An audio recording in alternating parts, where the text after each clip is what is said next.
Boa tarde a todas e a todos. Com grande alegria que nós damos início aos nossos seminários permanentes, ao segundo encontro dos nossos seminários permanentes, recebendo hoje com grande alegria Augusto Correia. Augusto, muito obrigado pela sua presença, muito obrigado pela sua disponibilidade de participar conosco e trazer aqui, né, a sua experiência, trazer aqui o seu trabalho que foi apresentado no programa de pós-graduação em Direito e Políticas Públicas da Universidade Federal de Goiás, a dissertação cujo título é Em Busca da Eficiência na Execução dos Serviços Públicos de Limpeza Urbana e Manejo de Resíduos Sólidos. Os seminários permanentes, né, Augusto, que é concebido como uma proposta de trazer as pesquisas produzidas pelos integrantes do Ministério Público de Goiás, que participaram do PPGDP, ou que participam, ou também aqueles outros que acabaram de terminar suas pesquisas, cujas investigações são relevantes e trazem aportes para a atuação do Ministério Público, trazem resultados relevantes para a comunidade em geral. E a pesquisa do Augusto, que é uma pesquisa bastante relevante, importante e atualíssima, não? Porque traz elementos relativos à eficácia e à eficiência do serviço público de limpeza urbana e o manejo de resíduos, que é um tema recorrente, não é? Eu costumo dizer que no meu tempo já tem, não parece, mas já tem algum tempo, quando a gente chegava numa promotoria de justiça do interior, havia um inquérito civil sobre reserva legal, né? Agora, a gente, quase toda promotoria. Atualmente, quando você chega numa promotoria de justiça, especialmente os promotores do interior, existe lá uma investigação, um procedimento administrativo sobre manejo de resíduos sólidos, né? Que é um serviço extremamente importante, extremamente relevante e cuja legislação está aí e a gente não consegue implementar de uma forma mais eficaz, malgrado, por exemplo, aqui no estado de Goiás, nós tenhamos um programa capitaneado pelo Ministério Público de Goiás bastante interessante, cuja apresentação já foi feita em outros eventos da escola. Eu cumprimento também aqueles que eventualmente nos assistirão posteriormente no YouTube e também aos colaboradores aqui, aos meus queridos amigos da Exump, da parte técnica e que fazem com que as coisas aconteçam no Ministério Público de Goiás e na Escola Superior do Ministério Público de Goiás. Então, os seminários permanentes, eles pretendem, né, ser um canal de fomento, um canal de reflexão, um canal de apresentação dessas pesquisas realizadas por membros do Ministério Público, por assessores, por técnicos, enfim, por todos aqueles que compõem o Ministério Público de Goiás. E o Augusto, ele é assessor de Procuradoria de Justiça. Augusto também é mestre, como já adiantei, mestre em Direito e Políticas Públicas pela UFG, no PPGDP, no Programa de Direito e Políticas Públicas da Universidade Federal de Goiás, e atualmente é doutorando em Direito Constitucional pelo IDP, Instituto de Direito Público de Brasília, trabalhando temas relacionados, né, à liberdade de expressão e tudo isso. Um grande colega, amigo que pesquisa temas aí relevantes e hoje a gente tem a satisfação de tê-lo aqui conosco. Augusto, muito obrigado. Eu queria que você falasse um pouquinho da sua trajetória, do seu percurso no PPGDP e agora também, né, um pouco do atual objeto da sua investigação e mostrar, né, um pouquinho aí daquilo que você tem feito especialmente nesses últimos anos, pesquisando e tratando de temas relacionados especialmente ao direito público. Muito obrigado, meu amigo. Eu que agradeço mais uma vez aí ao Ministério Público, à Escola Superior, em nome aqui do Dr. Adriano Firmino. E eu estou aqui no Ministério Público já tem um bom tempo.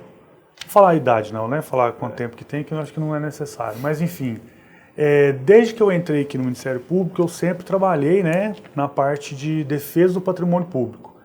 Então, primeiramente no centro de apoio, depois em promotoria.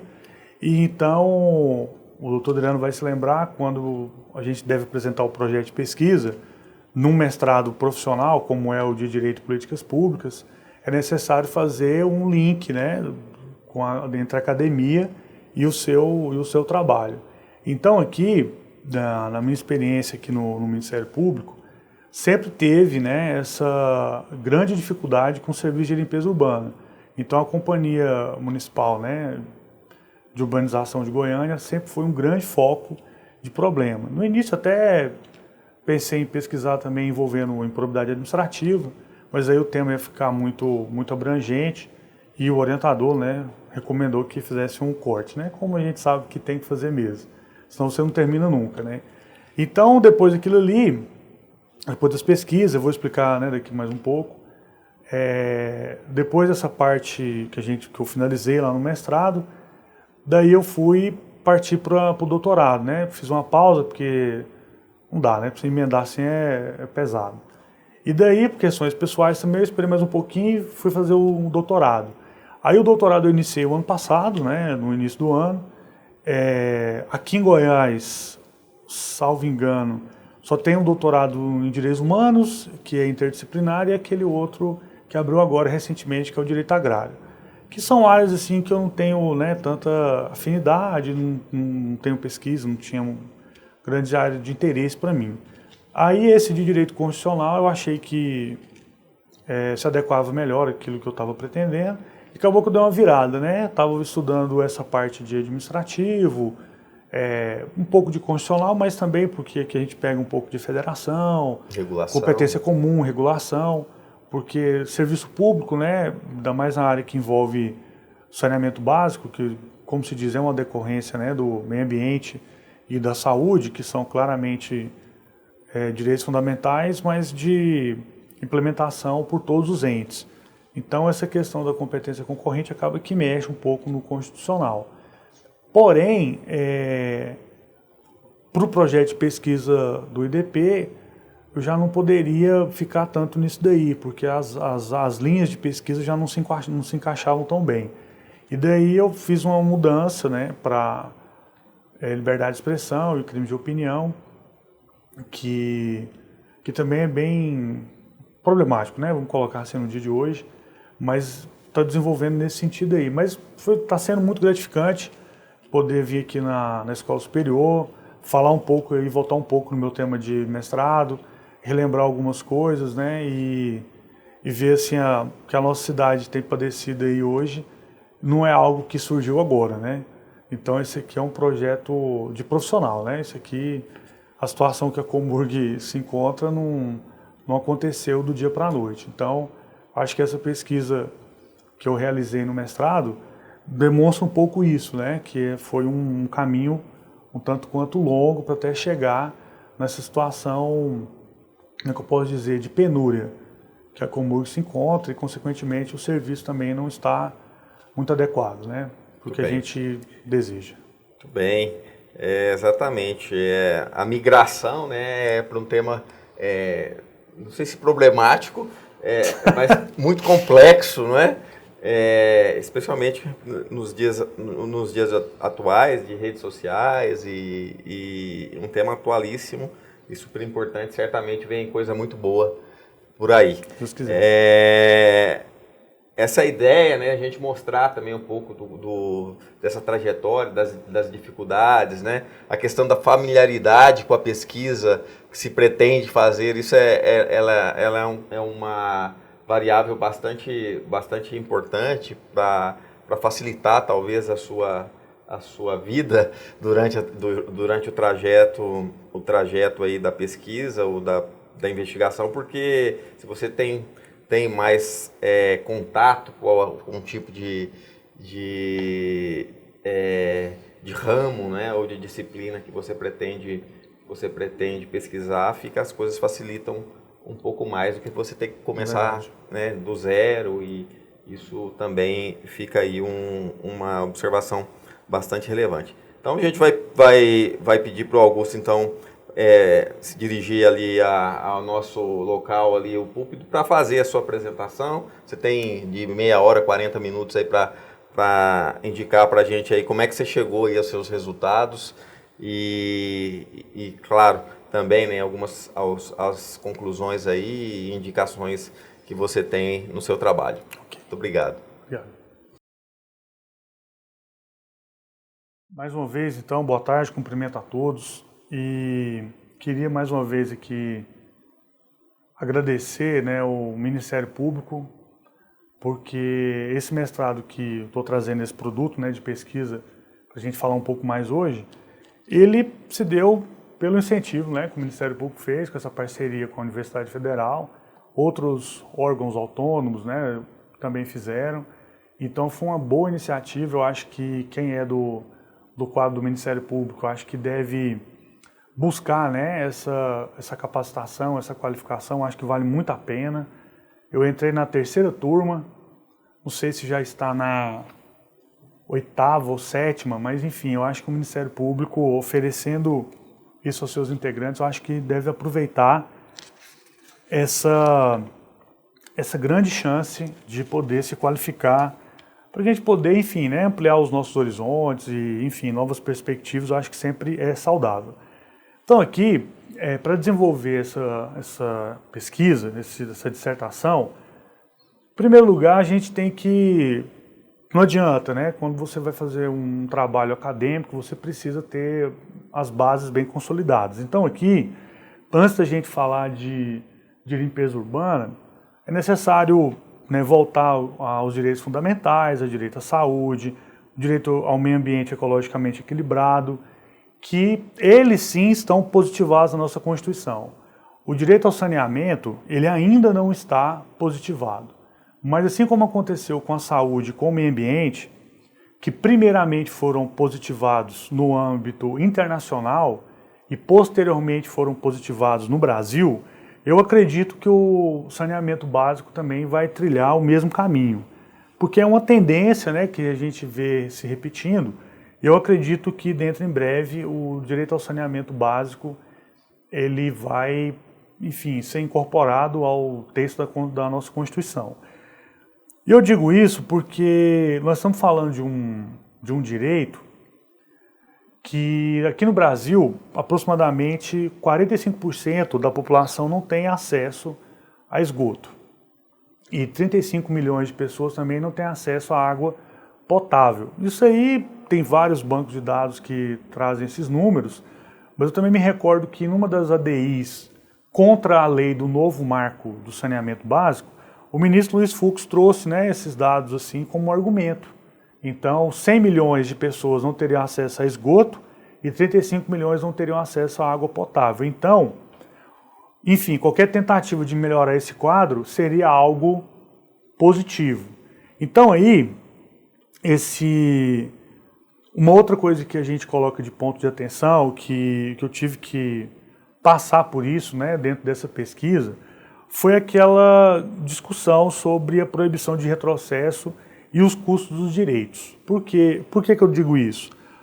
Porque não tem como implementar uma política pública sem fazer a discussão dos recursos necessários para essa política pública. Não adianta o direito ignorar a realidade, ele precisa trabalhar com o que tem. E o Brasil, a gente sabe, é um país que não é rico, então a gente precisa fazer sempre, a todo momento, escolhas trágicas. Então, diante dessas escolhas trágicas, é necessário a gente levar em consideração todas essas variáveis. Então, o que se discutiu muito, o que se discute até hoje, é essa questão envolvendo a reserva do possível, a questão envolvendo o mínimo existencial. E daí a gente tem várias discussões a respeito desse assunto.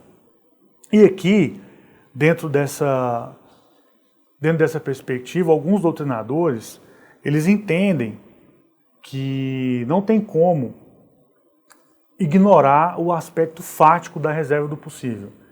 Porque os colegas vão se lembrar que a reserva do possível ela tem 3 aspectos principais, né? A parte jurídica, uma parte fática, de realidade fática, e uma parte de razoabilidade.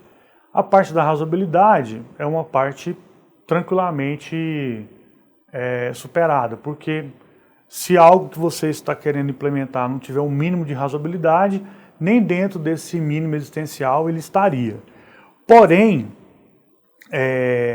a parte jurídica, que alguns doutrinadores questionam, por exemplo, os norte-americanos, né, Holmes e Sunstein, eles, assim como a Vanice do Vale aqui no Brasil, eles defendem que o Poder Judiciário não poderia substituir o Legislativo com as escolhas. Então, deveria ser observada a legislação orçamentária.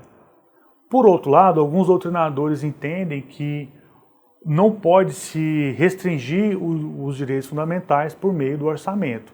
Então, essa barreira jurídica poderia ser transposta sem maiores dificuldades. Porém, quem advoga o contrário entende que substituir uma escolha democrática, majoritária, feita pelo Legislativo, pelo Executivo, por uma decisão contra-majoritária do Poder Judiciário, seria algo indevido. Então tem aquela velha disputa e, inclusive hoje, até adianto para vocês um pouco do que a gente tem visto no doutorado em Direito Constitucional, essa disputa sobre ativismo judicial, essa disputa sobre separação de poderes, freios e contrapesos. Todo bimestre tem uma disciplina ou 2 que tratam sobre esse tema, porque ele é um tema muito candente, ele é um tema do momento e sempre tem essa disputa muito, muito forte. Porém, resta então aqui, majoritariamente, eu coloco para vocês que essa acepção jurídica do mínimo existencial não tem sido uma barreira, porque o Supremo não observa isso, ele avança para além da parte jurídica. Agora, mas a doutrina se divide ainda mais quando a gente fala da parte envolvendo o aspecto fático do mínimo existencial. Então ali, quando a gente vai tratar do aspecto fático, aí, apesar da doutrina se dividir, a gente sabe que não tem como ignorar a realidade. E a gente percebeu isso de uma maneira muito vívida no período da pandemia. No período da pandemia de Covid-19, eu me lembro de ver no noticiário pessoas entrando na justiça pedindo leito de UTI. Impossível um juiz dar um leito de UTI naquela ocasião. Então, dentro daquela circunstância, a gente vivenciou, claro que de uma maneira mais dramática do que os outros países, por exemplo, na Europa, viveram na época de 2007, 2008, naquela crise econômica que até o Tribunal Constitucional de Portugal ele produziu uma jurisprudência, que eles chamam de jurisprudência da crise, que eles mitigaram muitos direitos fundamentais, inclusive a irredutibilidade de salários, em prol de você ter menos trabalho, menos salário, porém salário e emprego para todos. Então, naquele período, inclusive até o professor Canotilho, que tinha um entendimento que a proibição de retrocesso, né, ela seria sempre vedada, nunca não teria nenhuma exceção, e ela poderia ser, enfim, era como se fosse um progresso infinito, mas diante de uma crise tão forte como eles viveram, ele teve que voltar atrás nesse ponto. E aqui no Brasil a gente também viveu isso, a gente vive isso todo dia, mas no caso da Covid-19, a gente percebeu que não dá para fazer tudo. Então aqui, trazendo para a nossa realidade, o que acontece?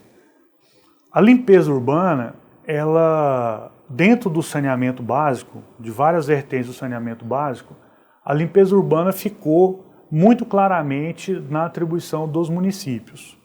Então essa titularidade, que antes era implícita, ela ficou explícita, e daí a gente pôde perceber que a grande gama de recursos públicos vindo da União, eles não são focalizados para a limpeza urbana e o manejo de resíduos sólidos.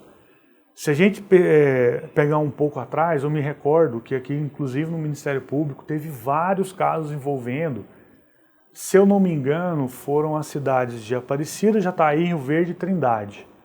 Teve uma privatização, né, do setor de saneamento, e o dinheiro que veio do governo federal foi para a construção de esgoto. Então, aqui em Aparecida, salvo engano, foi R$500 milhão para a área de esgoto. Então, o foco para esses municípios sempre foi uma expansão da rede de esgoto. Não teve nada, nunca teve nada em prol de limpeza urbana e manejo de resíduos sólidos mesmo. Então, o dinheiro que vem do Estado ou da União, ele sempre é para outras áreas do saneamento. Inclusive, agora a gente até traçando um paralelo aí com essa situação trágica do Rio Grande do Sul, há uma outra vertente do saneamento, que é essa contenção de águas pluviais, que tem uma vertente prevista na lei do saneamento, vai ter um grande, como se diz, vai ter um grande foco em cima dessa área. Então, quem cuida, como no caso o município que cuida da limpeza urbana, ele vai ter que se virar ainda mais, porque é claro que diante dessa comoção, que a gente sabe, todo mundo viu, né, as imagens, sem dúvida, vai ser um grande foco, especialmente em locais que a gente sabe que costuma ter muitas enchentes, como teve no Rio Grande do Sul, como há um tempo atrás teve em Santa Catarina, Rio de Janeiro, Minas, Bahia. Então esses estados, que são grandes estados da federação, populosos, e o foco deles, cada vez mais, será em outras áreas do saneamento básico, que não a limpeza urbana e o manejo de resíduos sólidos. Inclusive, uma das vertentes do plano de saneamento básico nacional uma das grandes preocupações é a forma de custeio desse serviço. E nessa pesquisa eu pude perceber que dentre as grandes cidades do Brasil, Goiânia é uma das poucas que não cobra taxa do lixo. Não cobra uma tarifa, uma taxa, qualquer situação, um tributo a um preço público envolvendo o serviço de limpeza urbana. Porque nessa pesquisa, até para a gente já ir avançando, eu optei por fazer uma comparação, porque Goiânia é uma cidade que tem 1,5 milhão de habitantes, né? Então não adianta comparar Goiânia com uma cidade que tenha 50 mil habitantes. Então, para fins de pesquisa, na hora de fazer o recorte, para poder justificar essa escolha, para não ser algo absurdamente arbitrário, eu procurei colocar Goiânia comparado com outras cidades do porte semelhante. Então, aqui o que eu vou apresentar daqui a pouco é um comparativo de Goiânia com cidades que têm menos de 2 milhões de habitantes, no caso como Curitiba, que tem 1.928.000, e Maceió, que tem um pouco mais de 1 milhão. Então, ali entre 1 milhão e 2 milhões foi as cidades que eu escolhi para fazer o comparativo com a nossa cidade. Eu digo isso, gente, até voltando aqui um pouco, porque desde que eu comecei a trabalhar no Ministério Público, a Comurg foi sempre um órgão assim, muito problemático. Tudo que envolvia a Comurg sempre deu muito trabalho para o Ministério Público. As promotorias aqui de Goiânia trabalharam muito nisso. Até o doutor Adriano que está aqui, eu me recordo que ele auxiliou as promotorias de patrimônio, salvo engano, no ano... Vou falar o ano não, vou deixar para lá. Mas eu lembro que era uma situação que envolvia um quantitativo absurdo de comissionados. A Comurg, na época, ela empregava aproximadamente 5 mil comissionados. Então ali, dentro daquela estrutura, não faz o menor sentido você ter essa quantidade de comissionados. Então a Comurg ela custa muito para o município. Então, desde muito tempo, o Ministério Público ele já tem vivenciado essa prática que a Comurg ela gasta muito dinheiro. Para vocês terem uma noção, aqui na época que eu produzi essa pesquisa, o maior gasto do orçamento da cidade de Goiânia é, obviamente, saúde, né? Então, em razão daquelas mudanças que aconteceram durante a emenda constitucional, que mudou essa atribuição do SUS e tudo mais, Goiânia tem o maior orçamento dela é para saúde, o segundo para educação e o terceiro já é saneamento básico, que no caso é limpeza urbana. Então Goiânia, até 2020, gastava mais dinheiro, a Comurg custava mais do que o sistema de previdência do município.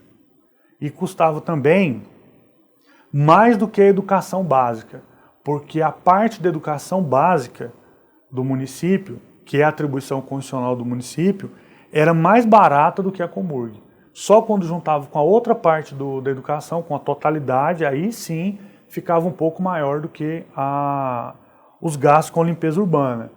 Então, a gente tem percebido que o gasto era muito grande e crescente. Eu fiz uma análise envolvendo o orçamento da cidade ao longo dos anos e também olhando o balanço. Eu olhei o balanço da Comurg de 95 até 2019. Essa pesquisa aí, em 2021, eles ainda não tinham publicado o balanço do ano de 2020. Então eu fiquei até 2019. Nesse período, eu até queria ter ido um pouco antes, para 88, mas em razão das várias mudanças de moeda, essa análise econômica ficou um pouco prejudicada nesse período. Porém, de 95, então assim, a partir do Plano Real, fica um pouco mais fácil para a gente compreender como que aconteceu esse avanço, né, da Comurg nesse período retratado. E de 95 até 2019 é um período razoável para a gente poder fazer essa medição. Então aqui, como eu disse para vocês, eu comparei Goiânia com Belém, Campinas, interior de São Paulo, Curitiba, Guarulhos, também no interior de São Paulo, Maceió, Porto Alegre, Recife, São Gonçalo e São Luís do Maranhão. Então, essas cidades que eu comparei com Goiânia. Então, aqui eu consegui analisar os dados e eu peguei muita informação no banco de dados do Sistema Nacional de Informação de Saneamento, que é um banco de dados bastante relevante. Inclusive, os municípios são obrigados, né, a fornecer essas informações para esse banco de dados. E eu acho que isso tem ajudado muito, porque não adianta a gente só imaginar, achar que uma coisa está errada, só sentir que aquilo está errado. A gente precisa demonstrar que algo está errado. Então aqui, como eu falei para vocês, nesse gráfico que eu coloquei aqui, a incidência das despesas com manejo de resíduo sólido urbano nas despesas correntes da prefeitura. Então aqui a gente olhando a cidade de Goiânia, a gente vai perceber que essa linha amarela, a gente consegue perceber aqui uma linha que Goiânia dá uma escapada das demais. E ela tem uma curva ascendente ali a partir de 2016, e as outras ou estão caindo ou estão um pouco mais estáveis. E Goiânia, realmente ela foge dessa tendência de queda da participação do serviço de limpeza urbana. E eu digo isso, uma das coisas que contribui para isso, porque a cidade de Goiânia não tem essa tarifa, né, essa taxa de limpeza urbana, que várias outras cidades essas comparadas aqui têm. Então o dinheiro tem que sair do orçamento de uma maneira, como se diz, dos impostos, né, dos impostos gerais. Então aqui a gente percebe que a média, que como eu apurei, a média do indicador IN003, entre esses 10 municípios, é de 4,8. Goiânia está com 7,02. Então, é um fator para você imaginar que tem algo de errado com a estatal. Então, procurei fazer esses comparativos e uma das coisas que eu pude perceber é que dentro desse comparativo eu fui pesquisando, né, e verificando que Goiânia ela teve um aumento per capita muito forte nessa despesa com manejo de resíduos sólidos. Então aqui, por exemplo, a gente olha nesse gráfico aqui, Goiânia é essa que está em amarelo. Então aqui a gente pode perceber muito claramente que Goiânia teve uma explosão de 2016 em seguida. Na verdade, sempre teve a gente pode observar que está sempre subindo. De 2002 em diante, a gente percebe que tem uma tendência de alta. Porém, em 2016, deu um boom. E aí, em 2018, a gente percebe que Goiânia escapou demais das outras cidades. Então aqui, uma das suspeitas, né, que a gente teve, que casa um pouco com essa ação que eu comentei com vocês, uma ação anterior que o doutor Adriano, inclusive, participou desse inquérito civil e depois da propositura da ação, que o quantitativo de servidores, né, de empregados públicos, no caso que a Comurg é uma sociedade de economia mista, Goiânia escapa muito das outras cidades. Então a gente vai conferir, Goiânia tem 3.818, em 2019 tinha 3.818 empregados, e outras cidades, por exemplo, Campinas, que tem a mesma população de Goiânia, tinha 1 milhão, ou tinha 1.024. Goiânia 3.818. Curitiba tem 2.260. Curitiba tem quase 2 milhões de habitantes. E tem uma área também maior do que Goiânia. Então, a cidade de Goiânia também tem uma característica que as outras não têm. Aqui não tem varrição mecânica. Então, outras cidades possuem esse sistema de varrição mecânica, Goiânia não tem. Então, aqui, uma das coisas que a gente percebe é que Goiânia está escapando muito. Então aqui a incidência também de varredores no total de empregados da Comurg é muito grande. A gente percebe por esse gráfico que esses pontos em amarelo são todos de Goiânia. Ela supera, em todos os anos ela supera as...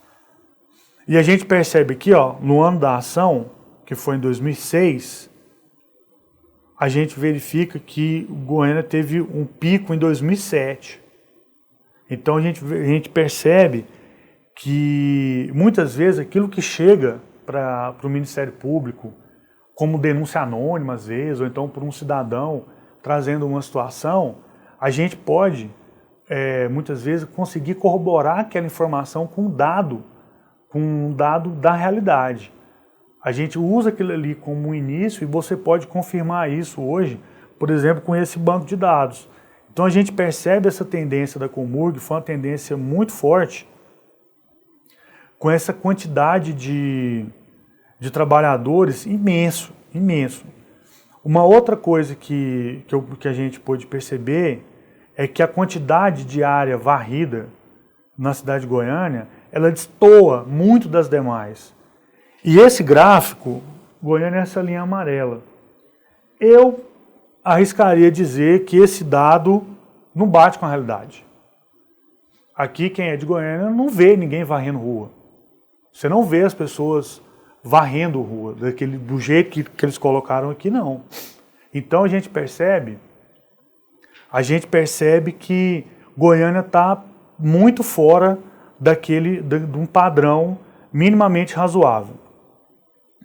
Aí aqui a despesa, obviamente, se a quantidade de varrição é aquele absurdo, é claro que a despesa com a varrição na nossa cidade, ela é muito alta.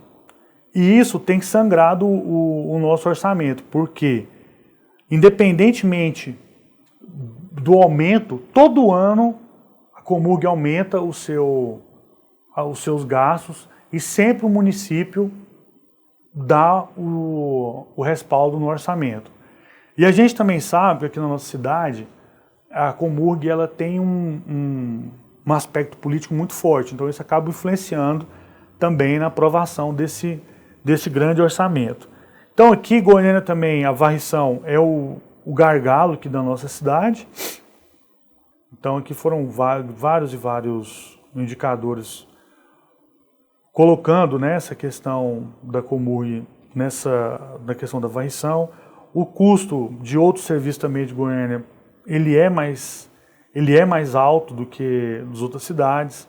A gente tem percebido isso.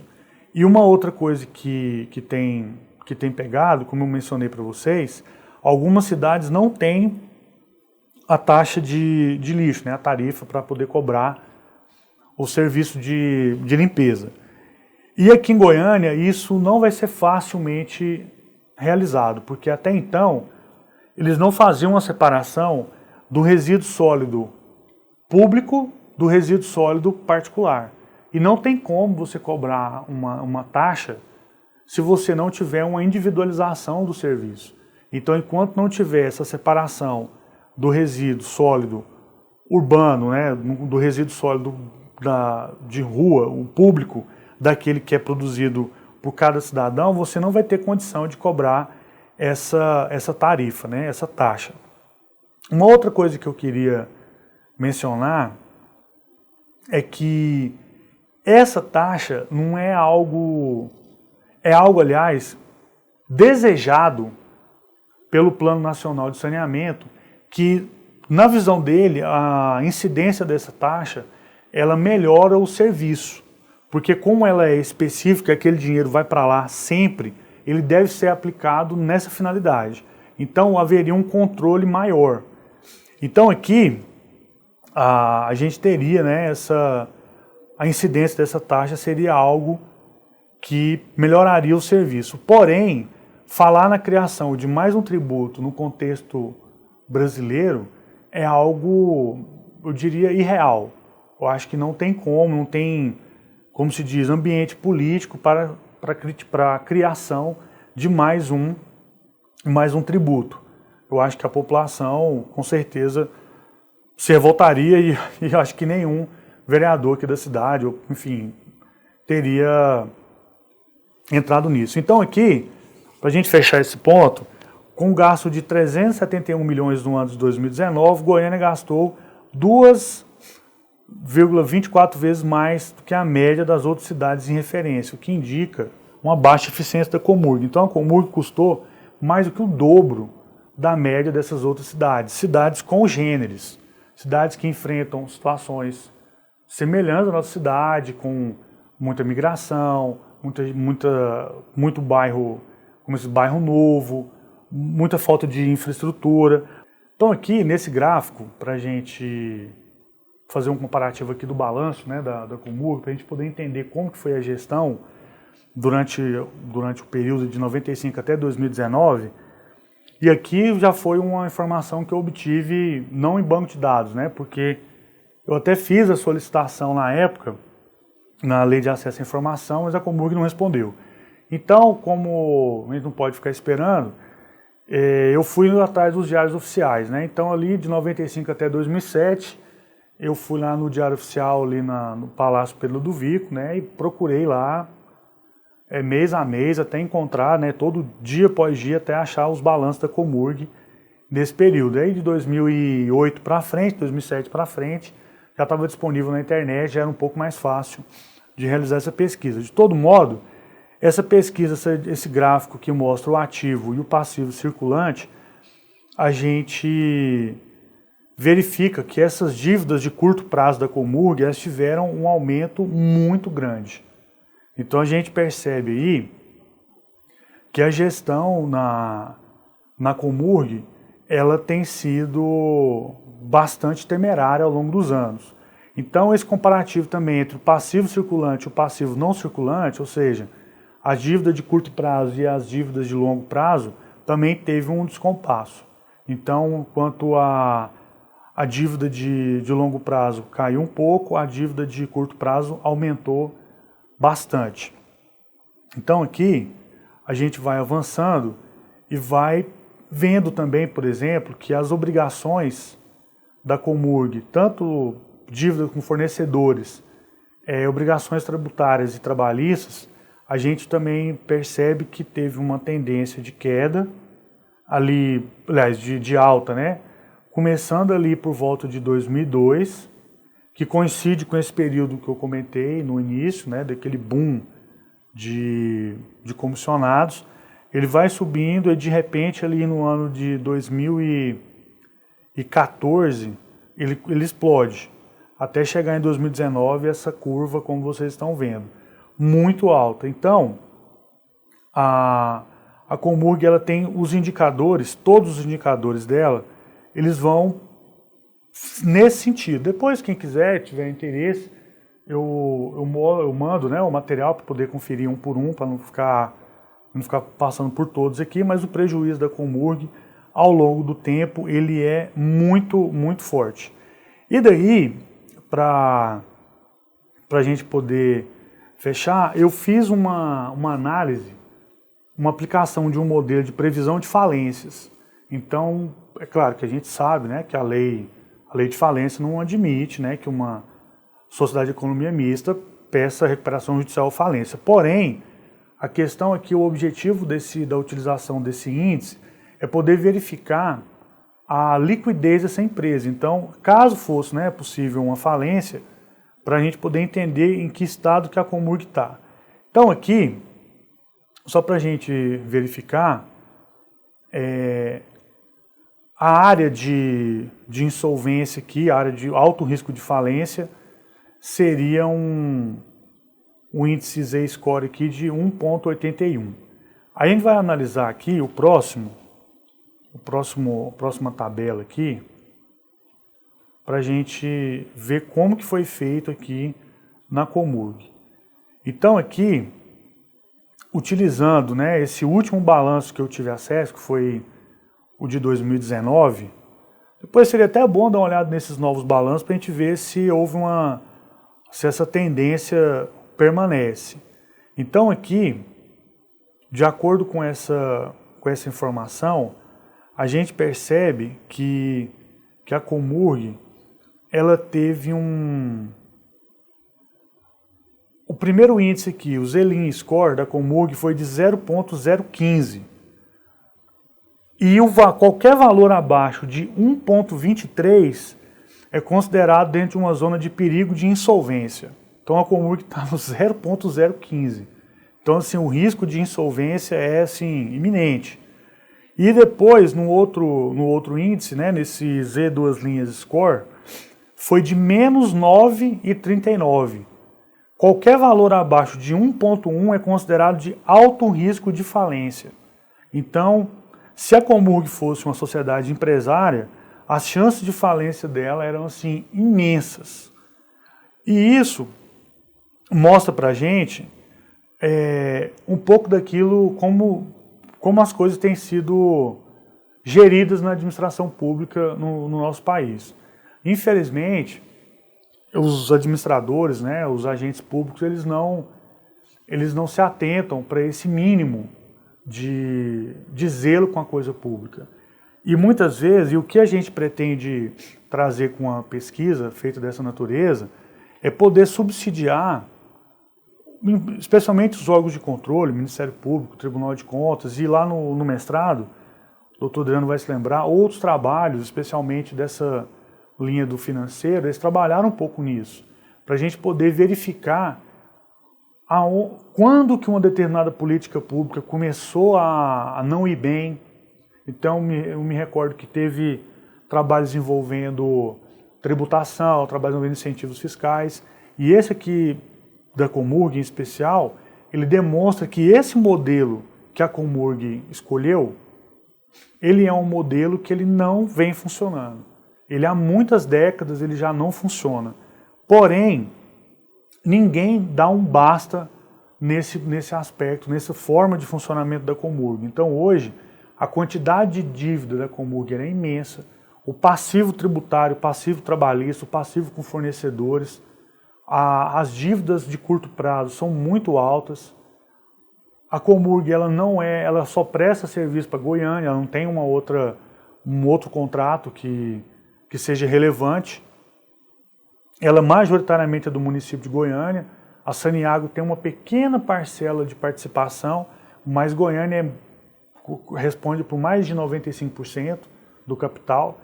Então, passou da hora da cidade de Goiânia repensar o seu modelo de limpeza urbana e de manejo de resíduos sólidos. Porque em todas as áreas que a gente procurar, a Comurg vai mostrar uma ineficiência muito grande. Por quê? Uma das grandes situações aqui, sempre que tem um prejuízo, o município de Goiânia está aumentando o orçamento relacionado à Comurg ano após ano. Então, independentemente de ter sido absurdamente ineficiente, sempre vai ter dinheiro para mais. Então, sempre está aumentando o orçamento, a gente percebe isso ano após ano. Então, não tem nenhum incentivo para que o administrador da Comurg seja mais eficiente, mais cauteloso e faça uma gestão melhor da nossa estatal.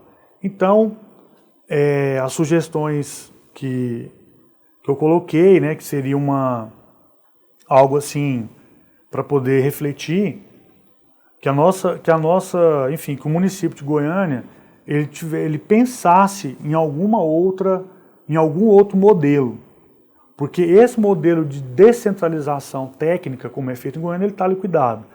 Mas existem outros modelos no país que poderiam ser aproveitados, poderiam ser testados na nossa cidade. Seja uma descentralização por colaboração ou até mesmo uma desestatização desse serviço. Mas, por hora, do momento que eu apresentei a dissertação, que foi em julho de 2021, até agora, quase 3 anos depois, nada mudou. Muito obrigado pela oportunidade. Obrigado.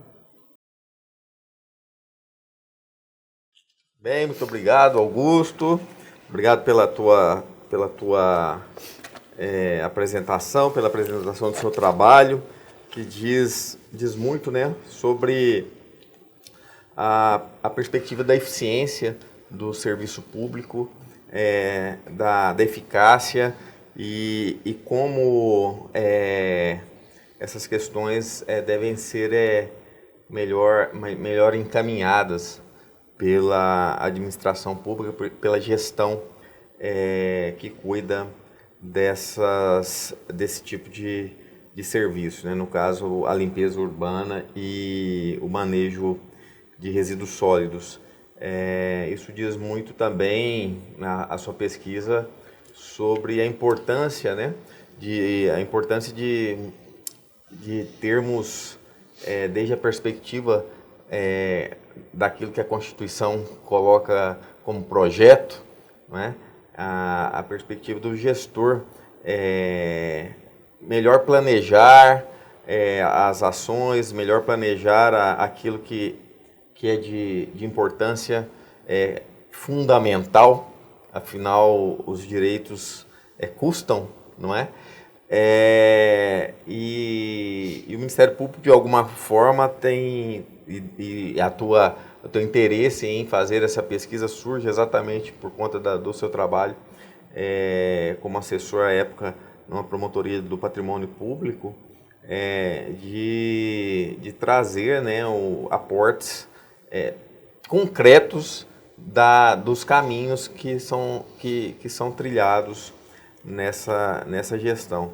Daí porque uma pergunta que surge e que você trabalha isso na sua dissertação, né? Qual que é a partir do arranjo jurídico institucional do sistema de saneamento básico no Brasil, o marco legal e aquilo que é colocado, qual que é a importância da análise econômica do direito para eficácia e eficiência desse serviço? Como é que você construiu aí esses aportes aí, como é que você, embora você tenha falado, né, eu queria que você dissesse um pouquinho mais aí sobre esses achados seus aí. Porque o que a gente verificou, né, nesse período foi que o saneamento básico no Brasil, ele era como se fosse assim, algo de atribuição do município por questão de interesse local, mas era jogado assim, os estados podem ajudar e tudo mais. Só que a partir do governo militar, a partir de 64, a União se preocupou com a questão do saneamento na vertente da distribuição de água. Tanto que a distribuição de água no Brasil não é um grande problema. Tem pessoas, tem a parcela da população ainda sem? Tem, mas é muito menor do que a parcela da população que não tem acesso a esgoto. Então, esse aspecto de federação, de concentração na União, a princípio, teve um apoio dos estados. Tanto que a Saneago foi criada em 67, então foi logo depois disso. Então, sempre houve esse aspecto dessa estadualização.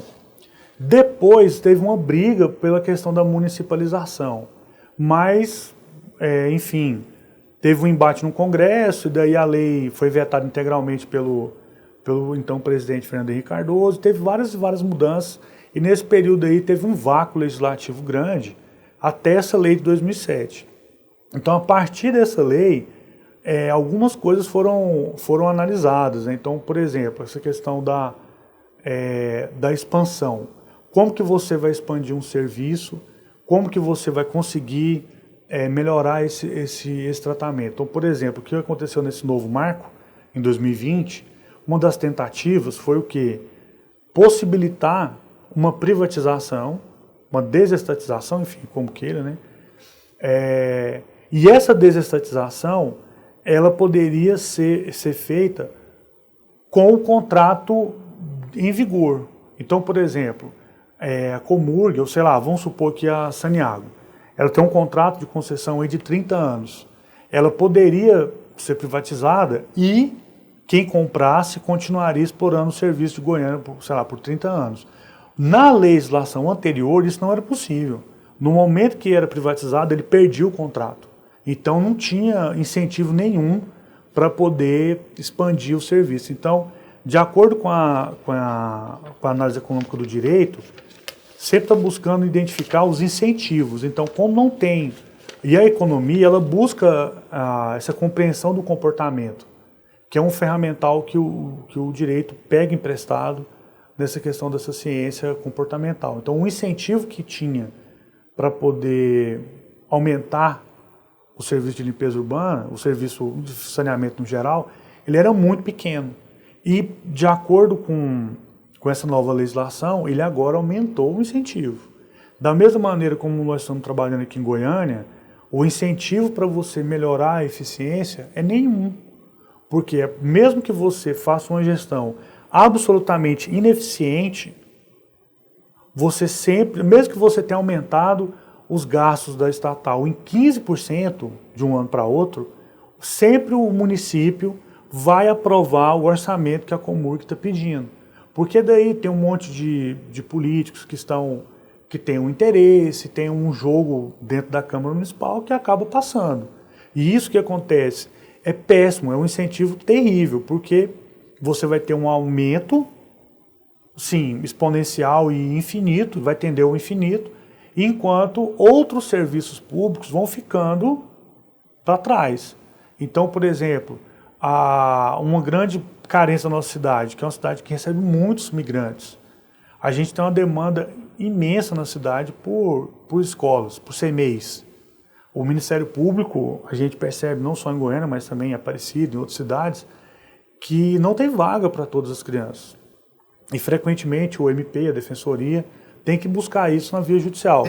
Então, tendo um orçamento mais equilibrado, você poderia, por exemplo, tirar um pouco, né, da parte de limpeza e colocar em outras áreas que seriam, sei lá, mais prioritárias. Mas isso a gente só percebe testando, e a gente aqui não tem testado essas novas possibilidades. Você pesquisou também, né, fez um comparativo entre outras cidades, não é? Exato. em outras cidades cujo serviço de limpeza e o manejo também é feito de forma pública, né? E cuja gestão também tem as suas dificuldades. Isso chama muita atenção. Como é que você vê isso em comparação com a situação que você que é objeto da pesquisa, né? Goiânia, e em comparação com essas outras cidades? Porque o que eu percebi é que o modelo que se utiliza em Goiânia ele é único. Porque nas cidades em que o próprio município explora o serviço, como que é o arranjo? Ele cria ele delega para essa estatal aquela atribuição, né, constitucional do saneamento básico. Então ele cria uma empresa e delega aquela atribuição para ela, para uma autarquia, geralmente para uma autarquia. E aí essa autarquia ou ela executa diretamente ou ela divide a cidade em alguns pontos e terceiriza. Isso aí tem os dois modelos, tem vários modelos nesse aí. O que acontece com Goiânia, que acontecia até recentemente, era que na nossa cidade a Comurg ela não detém esse serviço. Ela tem que fazer um contrato a cada 5 anos, ela tem que renovar esse contrato com o município. E daí faz ele por dispensa de licitação e tudo mais, mas é uma situação esdrúxula, entendeu? Que não tem um paralelo. Porque, por exemplo, a gente percebe que cidades que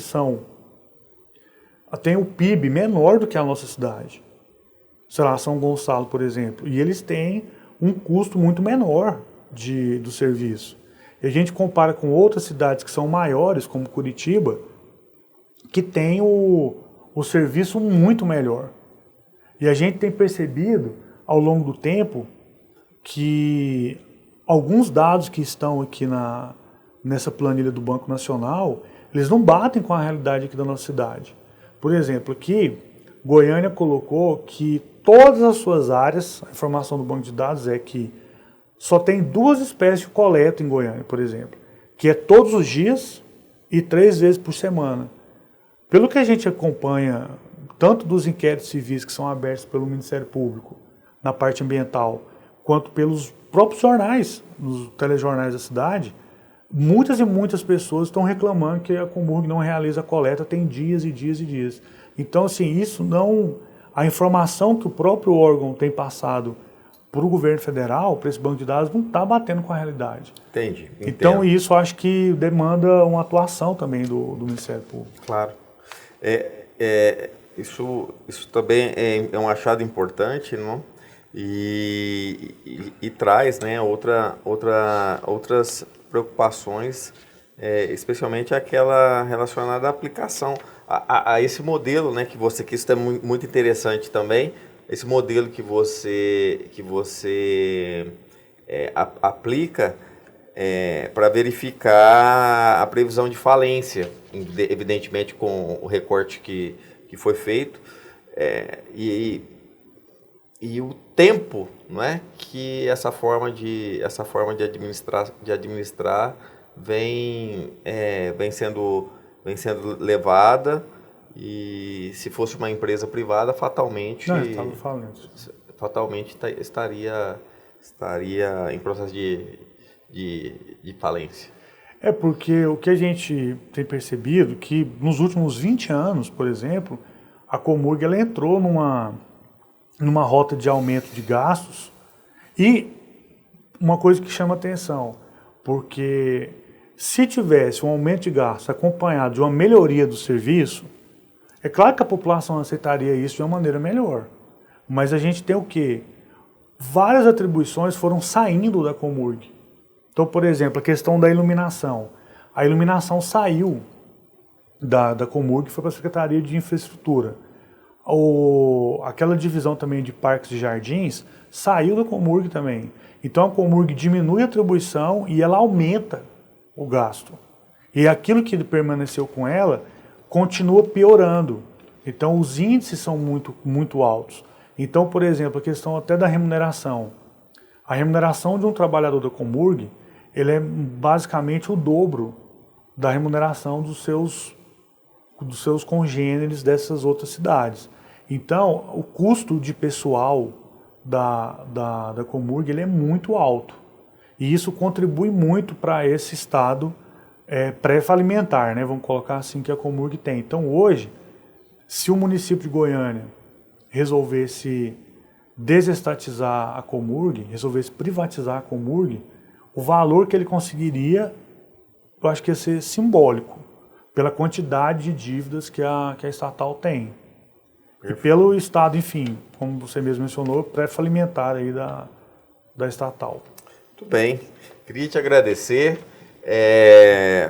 A pesquisa, como eu disse, ela traz relevantes conclusões e ao longo, né, de um período de tempo bastante significativo a tua análise, o que indica que esse é o objetivo, ao final da pesquisa, que é mostrar uma realidade e a partir da perspectiva da pesquisa profissional, né, do mestrado profissional, trazer aportes para que resultados concretos possam ser extraídos aí e aplicados na tentativa ou na perspectiva de se melhorar o serviço, se melhorar o trabalho, nós termos uma maior eficiência, maior efetividade, maior eficácia